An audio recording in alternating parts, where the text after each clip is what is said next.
Merci de nous avoir introduits, en tout bien, tout honneur. Donc oui, on va vous parler d'histoire de couple, effectivement. Mathieu, qui est donc designer, moi-même qui suis développeur front-end, avant guichet pour le terme français. On va vous parler un petit peu de notre expérience et en même temps de ce qu'on a pu entendre autour de nous, l'organisation du travail de manière assez sectorisée.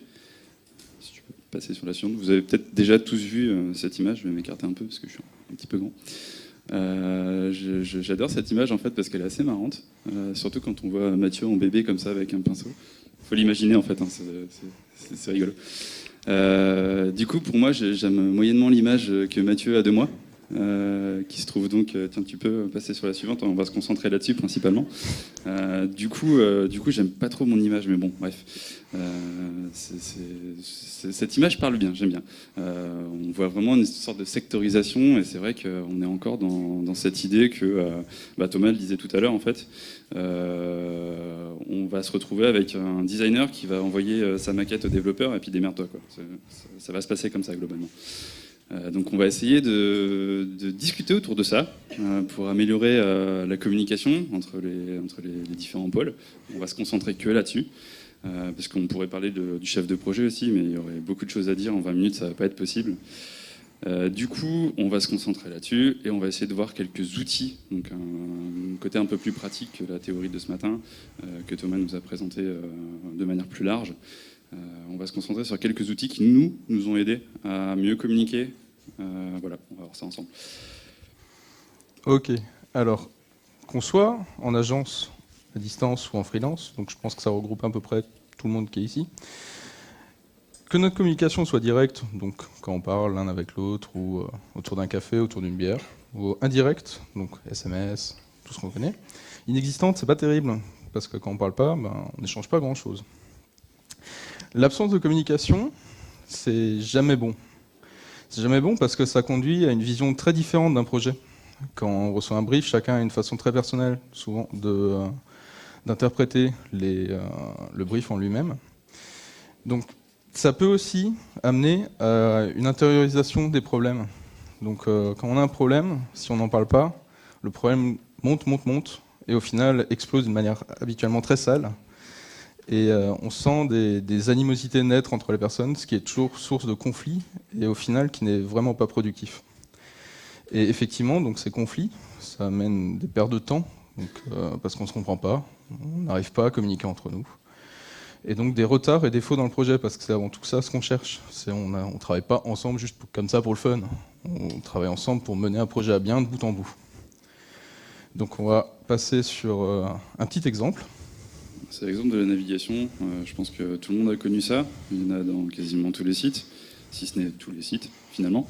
La différence d'interprétation en fait, qu'on va avoir d'un même projet, là en l'occurrence de la navigation, vient de notre expérience et de notre parcours, mais aussi de nous-mêmes en tant qu'individus, de nos préférences.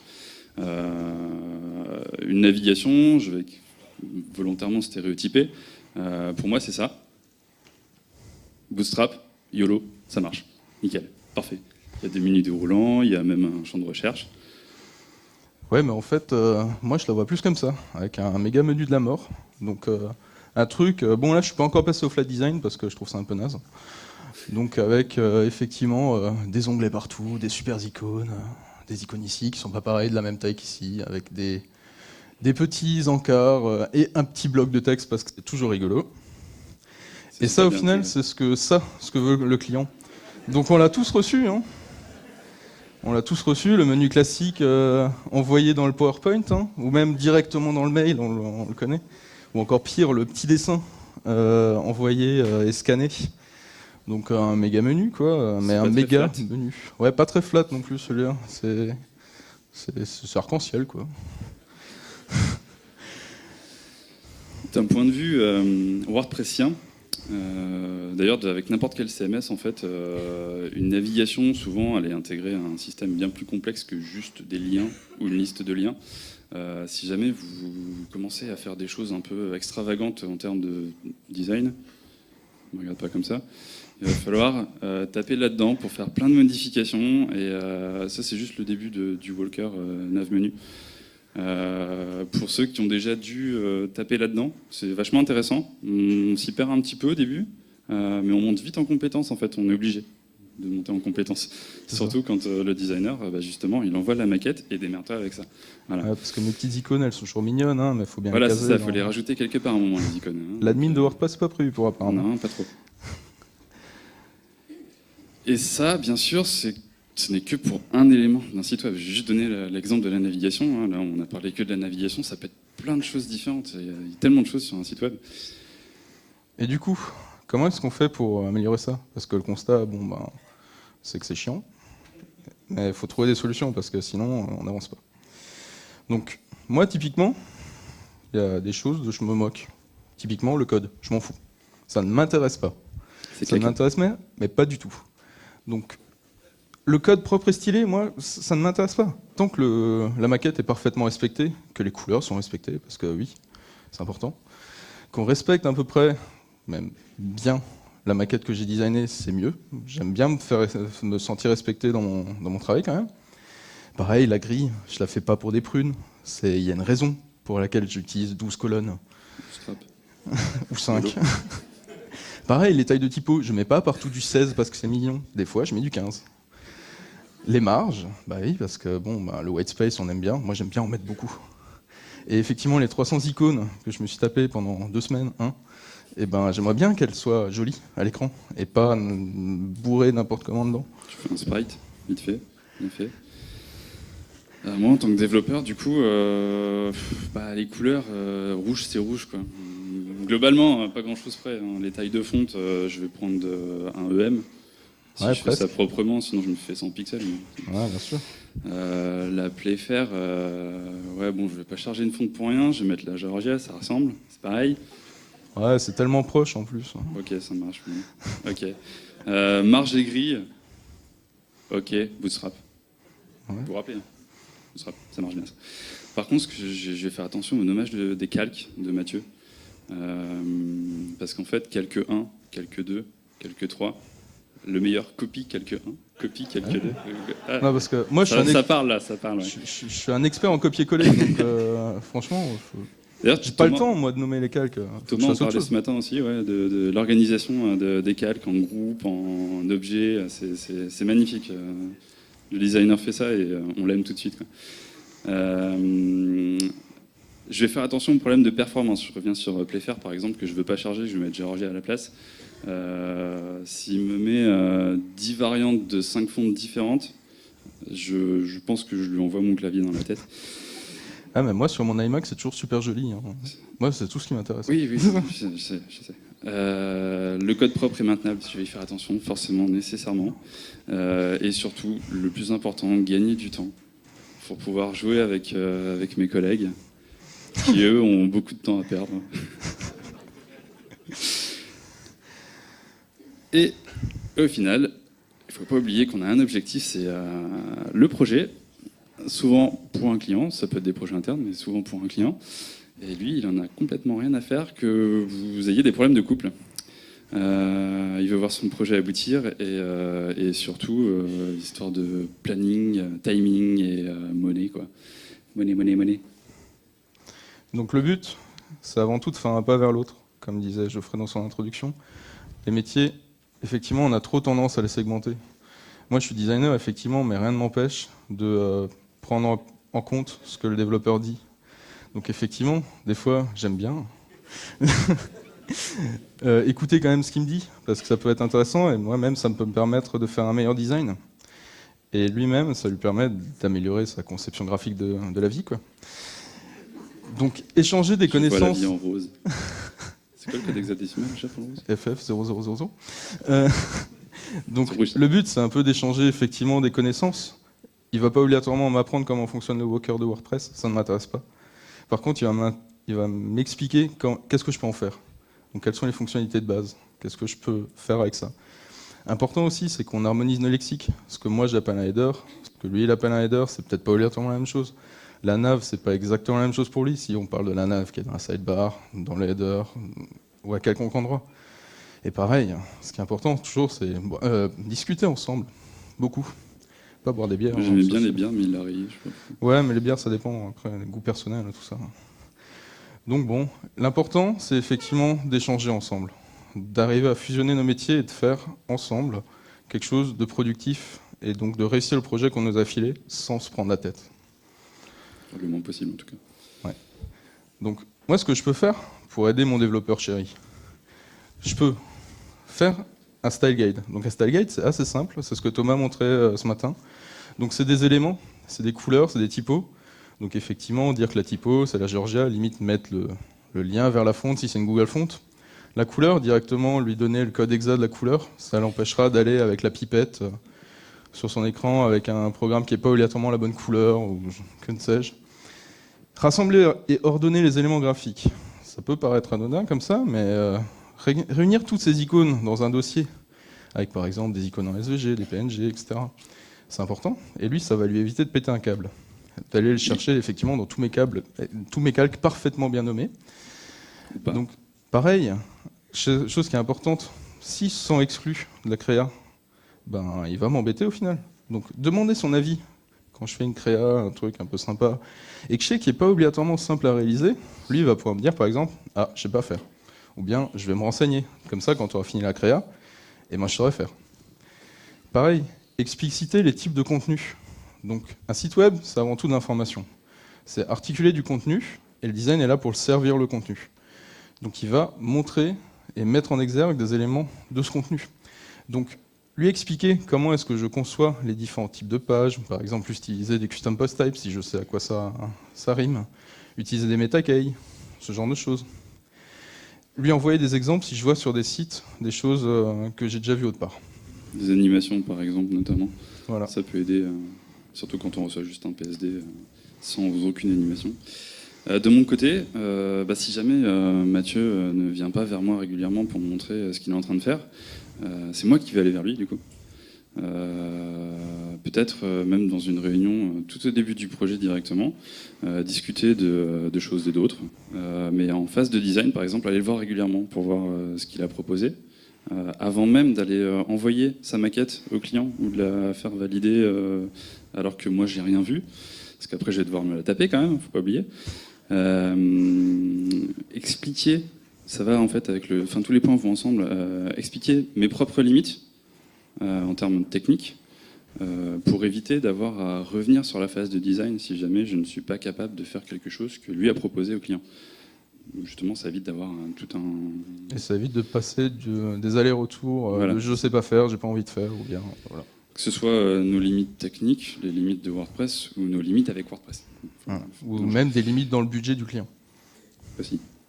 Lui expliquer comment fonctionne WordPress, un peu plus en détail. Ça peut l'aider peut-être à faire des choix parfois graphiques qui pourraient me faire gagner du temps, par exemple, en phase d'intégration, toujours pour entrer dans le budget ou dans le timing. Donc lui dire quand je suis pas capable de faire quelque chose, mais surtout arrêter de lui dire que je suis pas capable de faire quelque chose. C'est-à-dire qu'il va falloir que je monte en compétence à un moment. Si je lui dis sans arrêt, je suis désolé, je sais pas le faire, je vais passer pour un pignouf à un moment. Donc, la première fois, je sais pas le faire. La deuxième fois, je me forme. Je prends un peu de temps pour le faire. Si j'ai pas le temps pendant le projet, c'est pas grave, ce sera pour le prochain projet. Mais prendre le temps, si vous êtes en agence, d'avoir, je sais pas moi, une demi-journée par semaine pour monter en compétence, ou une journée même. Faites comme Google, il y a 20% du temps, je crois, qui est alloué à des projets, à des side projects en fait, à des projets à part. Et du coup, vous montez en compétence pendant ces projets, vous avez plus de liberté.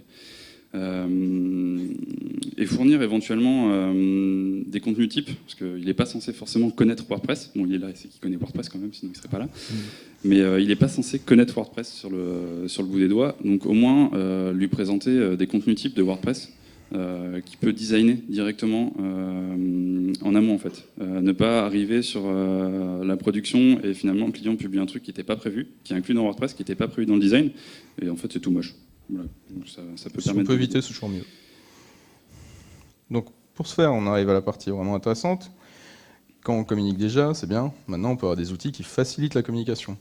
Donc toujours intéressant, se maintenir au goût du jour. Bon, je pense qu'on est tous là un peu parce qu'on aime faire de la veille. Donc on va vous présenter quelques outils. Volontairement, on les a pas tous mis parce qu'il y en a vraiment une pléthore. Les outils qu'on utilise et qu'on a testés principalement. Donc ici, si vous voyez, il y a Principle, donc ça permet de faire des animations à partir de maquettes.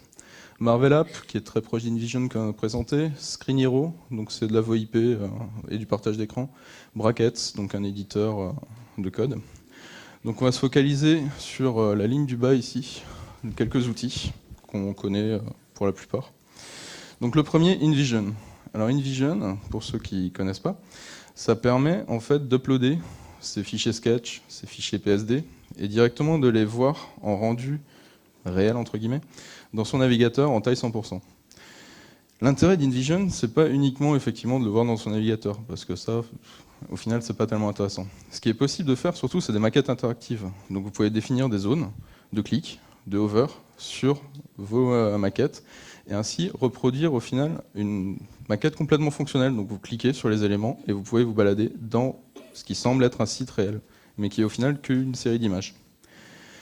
Très intéressant, l'outil propose des flux de discussion. Donc par exemple, vous pouvez cliquer sur la nav et ajouter un petit commentaire. Par exemple, non, là c'est moche, ça va pas, c'est pas la bonne typo. On peut faire des tests en live sur smartphone et tablette. Il y a une app iOS qui est très très bien faite. Donc vous pouvez directement aller par exemple chez votre client et lui montrer une série JPEG et où il pourra interagir directement dessus. LiveShare, donc LiveShare c'est comme son nom l'indique, c'est du partage d'écran en live. Donc on peut faire une mini réunion dessus et voir directement les points et faire évoluer la chose. Faire des présentations PowerPoint sans PowerPoint. Ouais. Il propose aussi un workflow de base intéressant. Donc le workflow, c'est par exemple maquette en cours de réalisation, continuellement en développement, en intégration terminée, ou qui fonctionne comme Trello pour ceux qui connaissent. On peut déplacer les maquettes de colonne en colonne pour le faire évoluer. Les assets, donc très pratique pour réunir tous les éléments graphiques. Pas besoin dans ce cas-là d'inviter quelqu'un dans un dossier Dropbox alors que son dossier Dropbox explose déjà son quota. Donc on retrouve tout à cet endroit-là avec les fichiers sources, les fichiers PNG, les icônes, tout ça. Ce qui est très cool avec InVision aussi, c'est l'intégration avec d'autres services. Donc c'est une très bonne startup qui fait beaucoup de choses et qui a noué des partenariats solides avec notamment Dropbox. Donc vous uploadez vos screens dans un répertoire Dropbox, InVision va les scanner et va directement les inclure dans votre projet.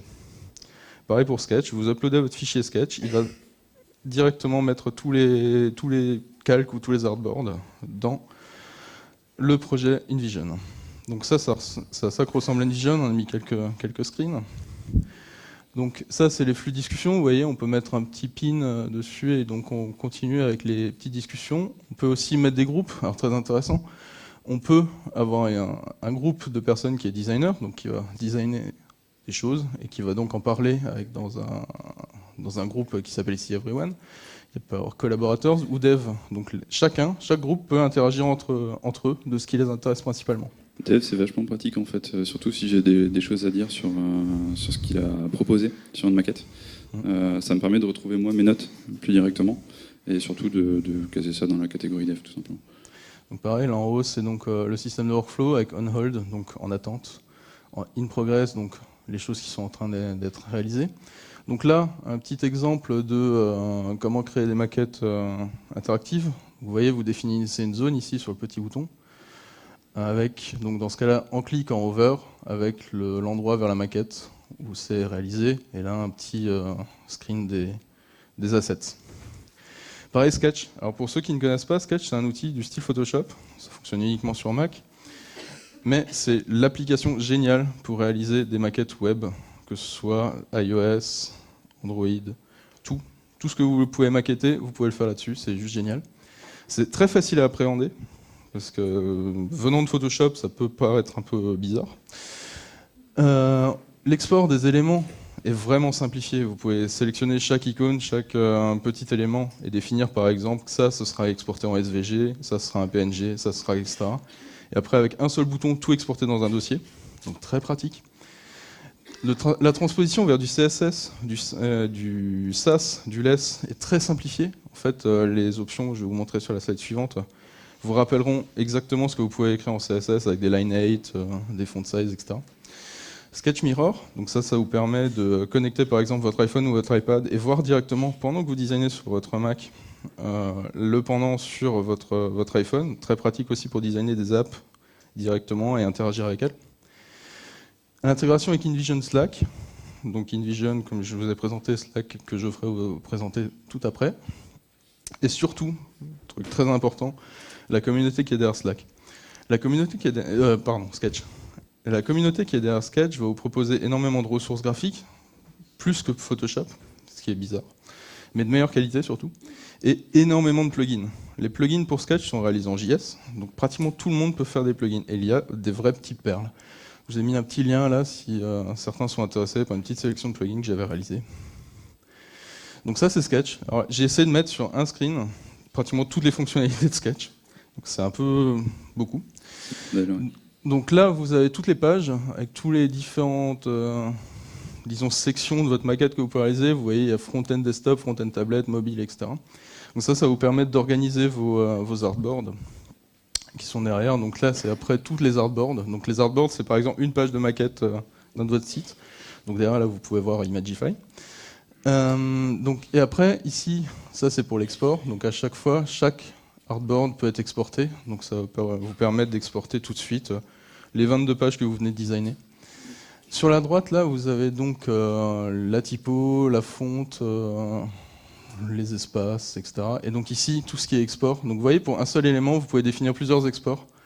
Un X, 2X, donc avec les suffixes et le type de fichier qui vous sortira à l'export. Quelques plugins, très pratiques pour échanger, Sketch Measure. Donc ça vous permet de mettre un calque sur votre maquette et d'afficher, par exemple, qu'entre votre titre et le bloc d'en dessous, il y a 26 pixels. Sketch Sync, synchroniser les styles, calques et palettes dans Google Spreadsheet. Ce plugin va simplement vous prendre tous les styles qui ont été définis dans Sketch et va vous les envoyer dans un Google Spreadsheet. Donc après, vous n'avez plus qu'à l'envoyer à votre développeur si jamais il veut récupérer et faire du copier-coller des valeurs. C'est magique. Sketch Data Populator. Goodbye Lorem Ipsum. Quand on fait des maquettes, souvent on n'a pas les contenus. Ce qui est dommage, on devrait commencer par ça.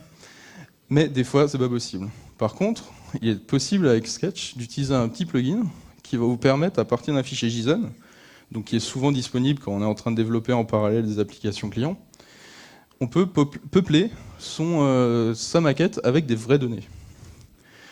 Icône font pour utiliser des icônes font. Photoshop, plus besoin tellement de le présenter. Donc les gestions des artboards dans les dernières versions, c'est toujours un logiciel très utilisé, donc on est obligé de l'en mentionner.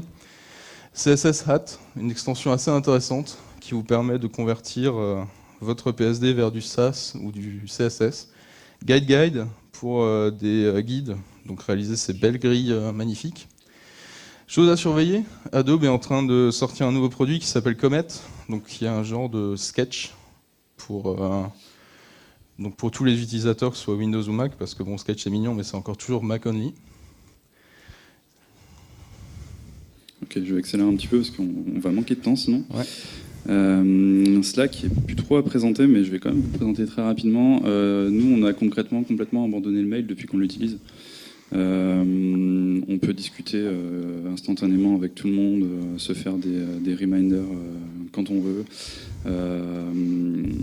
Les mises à jour d'InVision sont directement intégrées à Slack, ce qui fait que quand il modifie une maquette, je suis au courant. C'est pratique. On peut partager des documents très facilement et surtout les rechercher et les retrouver très rapidement.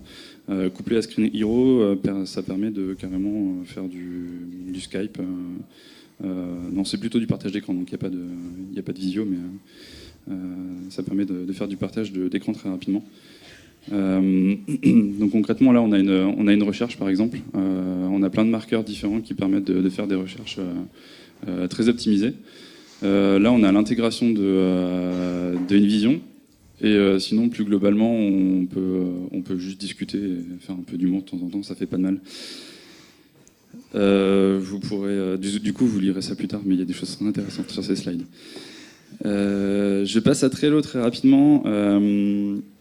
Que vous utilisez ça en board perso ou sur un projet de manière plus globale, ça vous permet d'avoir une vision Je vais passer directement à ça.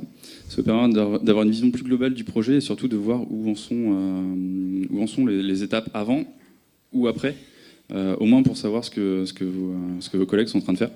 On peut intégrer facilement des images. On a tout un système de marqueurs de couleurs ici pour vous gérer ça vraiment comme vous voulez en fait. On peut carrément avoir des commentaires à l'intérieur de chaque tâche. Merci. Ok, donc ça c'est juste pour vous montrer les commentaires. Ça me permet toujours d'échanger plus rapidement avec ses collègues. Et enfin, le Avocode, qui est fait par les développeurs de CSS Hat, justement. Ils ont sorti un outil qui permet de récupérer des informations d'un fichier Photoshop ou Sketch, que vous soyez sur Mac ou sur PC. Donc ça marche dans les deux cas. Et en fait, il fait un peu comme InVision, il vous liste tous les artboards, tous les calques, tous les éléments en fait, de votre document, et vous permet d'interagir directement avec les éléments pour notamment ressortir du code. Alors là, on voit du code, mais je vous montrerai après plus en détail. Et surtout de permettre en plus de préparer votre code pour du less, du SAS, du stylus, un peu tout ce que vous voulez. Là, par exemple, je suis en train de faire un remplacement de cette couleur par un nom de variable. Et à partir du moment où Avocode va trouver cette couleur sur votre document ailleurs, il va automatiquement remplacer le nom de variable. Donc ça vous permet de préparer votre code directement en étant sur la maquette en fait. Donc là on retrouve la liste complète des éléments que Mathieu aurait lu sur son fichier Sketch. Là c'est directement intégré ici. Là j'ai sélectionné un bouton par exemple, il apparaît ici. Et j'ai le code qui correspond. Bon, il y a des choses un peu bizarres ici, il y a width et height, c'est des choses que vous n'utiliserez pas forcément. Mais par exemple, là, j'ai primary color qui a été remplacé, en fait, parce que j'ai fait le remplacement avant. On retrouve aussi les variables déclarées ici, par exemple. Et enfin, on peut sélectionner ces différents éléments, là, ici, et les préparer ici pour l'export. Et préparer d'avance en fait les différents formats qu'on va utiliser, c'est-à-dire du SVG, du PNG, prévoir par exemple pour du 2X, donc qualité Retina, un export SVG par exemple, et puis pour les autres on export PNG pour chaque élément. Et à la fin vous exportez tout en même temps. Là on est sur la partie commentaires. Il y a aussi une partie commentaires un peu comme une vision, ça fait un peu doublon. Faut essayer de pas trop multiplier les outils, mais on vous les présente, après vous en faites ce que vous voulez. Donc là, on peut aussi commenter directement sur les différentes maquettes. Enfin, pour du WordPress, de manière plus précise, vu qu'on est là pour du WordPress, j'en parlais tout à l'heure, mettre du contenu fictif. Pour Mathieu, par exemple, lui dire il ne faut pas oublier de designer tout ça. FakerPress le fait très bien, c'est un petit plugin. Il y a un lien sur le truc là, coloré. Donc on mettra les slides en ligne et vous aurez accès à ce contenu. Quand vous travaillez très très régulièrement avec différents outils, essayez de conserver les mêmes, quitte même à les faire évoluer si vous en avez les moyens, à contribuer à ces plugins. Idem pour les thèmes finalement. Et le dernier truc, manger du codex, manger des conférences comme celle-ci, manger du code, décomposer les plugins que vous trouvez qui répondent partiellement à vos besoins. Si ça répond partiellement, vous décomposez tout le plugin, vous essayez de voir comment il est fait, et vous essayez de recoder les parties qui vous manquent.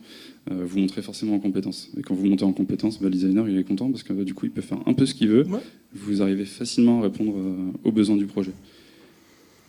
En bref, donc communiquer plus c'est mieux, surtout mieux.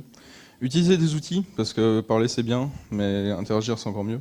Travailler mieux ensemble. Arrêtons d'être chacun campé dans nos positions. Moi, je suis pas que designer, je sais aussi comprendre un peu ce qu'il me dit quand même. Je suis un être humain. Moi, j'ai déjà fait du sketch. Voilà. Et moi, je fais même du SAS. Automatiser certaines tâches, parce qu'effectivement, exporter les 300 icônes, c'est chiant et long. Donc, ensemble, travaillons mieux. Donc maintenant, si vous avez des questions, on a essayé de ne pas être trop long. Merci. Je pense qu'on en aura 2-3.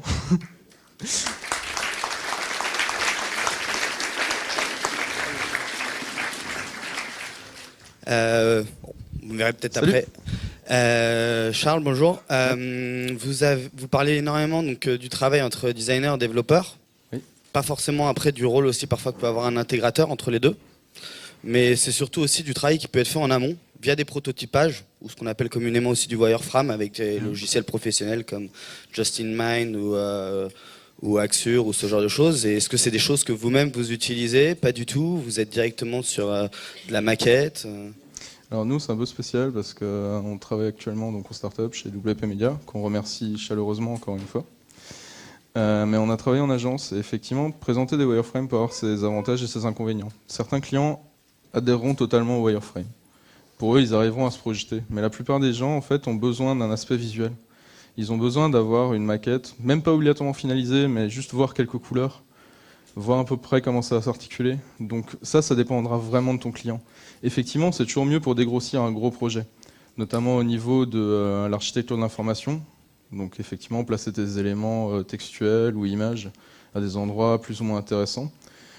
Après, ça dépend vraiment de ton client à ce niveau-là. Mais effectivement, c'est plus intéressant de d'abord commencer toujours par une phase de wireframe, que ce soit personnel ou à valider avec le client. Moi, par exemple, maintenant, je réalise le wireframe tout seul, parce que je suis le seul designer chez WP Media. Et donc je le fais moi-même, donc on en discute après effectivement et on travaille là-dessus. Mais en agence, pas obligatoirement, tout dépend après de ton client, quoi. C'est un outil qui peut être effectivement très puissant. Des fois, le wireframe sert vraiment uniquement en interne pour se mettre d'accord sur l'organisation des contenus. Ensuite, on passe en phase de design et on revient à notre conf, globalement. L'itération est toujours assez importante. D'accord, merci. Moi, j'ai été confrontée, par exemple, quand le designer est du côté client. Comment vous gérez parce que, bon, le designer, il a des idées en tête, et moi, en tant que développeur, j'ai un peu peur de lui dire... Enfin, je ne sais pas dire non, souvent, donc c'est difficile à gérer. Du coup, vous montez plus vite en compétences. Non, mais blague à part, c'est toujours un peu difficile, effectivement, quand on est face à surtout un prestataire externe donc qui t'envoie la maquette, etc. Le mieux, effectivement, dans ce cas-là, c'est de prévoir une petite réunion ou un petit call rapidement pour synchroniser vos horloges. Donc, effectivement, lui dire ce que tu attends. Comme ça, lui, par exemple, il peut te faciliter le travail à ce niveau-là. Comme dit, je pense que c'est même quelque chose qu'il apprécierait. Enfin, je pense que toi, t'apprécierais si maintenant quelqu'un t'appelle, même un prestataire externe, hein, c'est toujours un être humain en face, faut pas l'oublier. Comme ça lui permettra peut-être d'économiser un max de temps.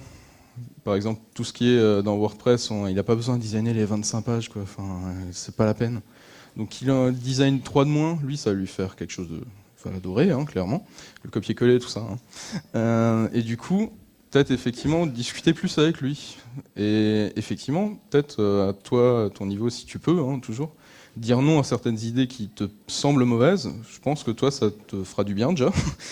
Et puis lui, ça lui permettra peut-être de se remettre en question sur certains points. Donc évoluer lui aussi. Donc ensemble, vous arrivez toujours à trouver le meilleur de chacun pour que le client au final, ou le projet que vous faites, soit le meilleur possible au final. Parfait, j'ai rien à rajouter. Youhou! Il est vraiment bon. Bon, et ben du coup, on a un peu explosé le temps. Désolé. Désolé. Ça arrive. Merci. Merci.